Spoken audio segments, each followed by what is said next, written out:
तुलसी से जुड़ी यह कथा बहुत प्रचलित है। श्रीमद् देवी भागवत पुराण में इनके अवतरण की दिव्य लीला की कथा भी बताई गई है। एक बार शिव ने अपने तेज को समुद्र में फेंक दिया था। उससे एक महातेजस्वी बालक ने जन्म लिया। यह बालक आगे चलकर जालंधर के नाम से पराक्रमी दैत्य राजा बना। इसकी राजधानी का नाम जालंधर नगरी था। दैत्य राज कालनेमी की कन्या वृंदा का विवाह जालंधर से हुआ। जालंधर महाराक्षस था। अपनी सत्ता के मद में चूर उसने माता लक्ष्मी को पाने की कामना से युद्ध किया, परंतु समुद्र से उत्पन्न होने के कारण माता लक्ष्मी ने उसे अपने भाई के रूप में स्वीकार किया।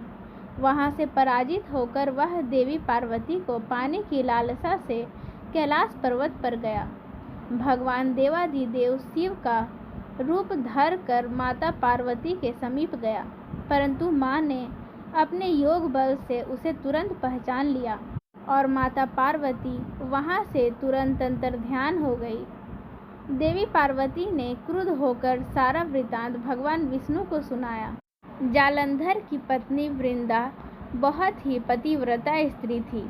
उसी के पतिव्रत धर्म की शक्ति से जालंधर ना तो मारा जाता था और ना ही पराजित होता था। इसीलिए जालंधर का नाश करने के लिए वृंदा के पतिव्रत धर्म को भंग करना बहुत जरूरी था। इसी कारण भगवान विष्णु ऋषि का वेश धारण कर वन में जा पहुँचे, जहाँ वृंदा अकेली भ्रमण कर रही थी। भगवान के साथ दो मायावी राक्षस भी थे, जिन्हें देखकर वृंदा भयभीत हो गई। ऋषि ने वृंदा के सामने पल में दोनों को भस्म कर दिया। उनकी शक्ति देखकर वृंदा ने कैलाश पर्वत पर महादेव के साथ युद्ध कर रहे अपने पति जालंधर के बारे में पूछा। ऋषि ने अपने माया जाल से दो वानर प्रकट किए। एक वानर के हाथ में जालंधर का सिर था तथा दूसरे के हाथ में धड़। अपने पति की यह दशा देखकर वृंदा मूर्छित होकर गिर पड़ी। होश में आने पर उन्होंने ऋषि रूपी भगवान से विनती की कि वह उसके पति को जीवित करे। भगवान ने अपनी माया से पुनः जालंधर का सिर धड़ से जोड़ दिया, परंतु स्वयं भी वह उसी शरीर में प्रवेश कर गए। वृंदा को इस छल का जरा आभास न हुआ। जालंधर बने भगवान के साथ वृंदा पतिव्रता का व्यवहार करने लगी, जिससे उसका सतीत्व भंग हो गया। ऐसा होते ही वृंदा का पति जालंधर युद्ध में मारा गया। इस सारी लीला का जब वृंदा को पता चला तो उसने क्रुद्ध होकर भगवान विष्णु को शिला होने का श्राप दे दिया तथा स्वयं सती हो गई। जहाँ वृंदा भस्म हुई वहाँ तुलसी का पौधा उगा।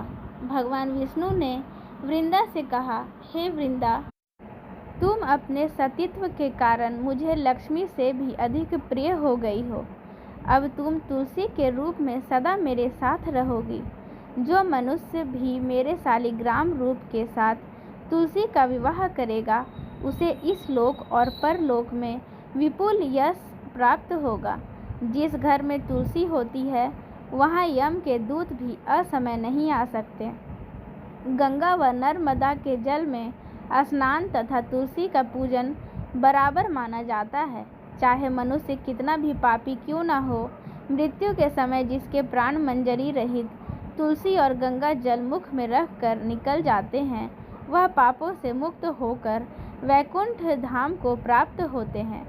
जो मनुष्य तुलसी व आंवलों की छाया में अपने पितरों का श्राद्ध करता है, उसके पितर मोक्ष को प्राप्त हो जाते हैं और इस प्रकार वह अपने पापों से मुक्त होकर वैकुंठ लोक में चले जाते हैं और भगवान के समक्ष रहने लगते हैं।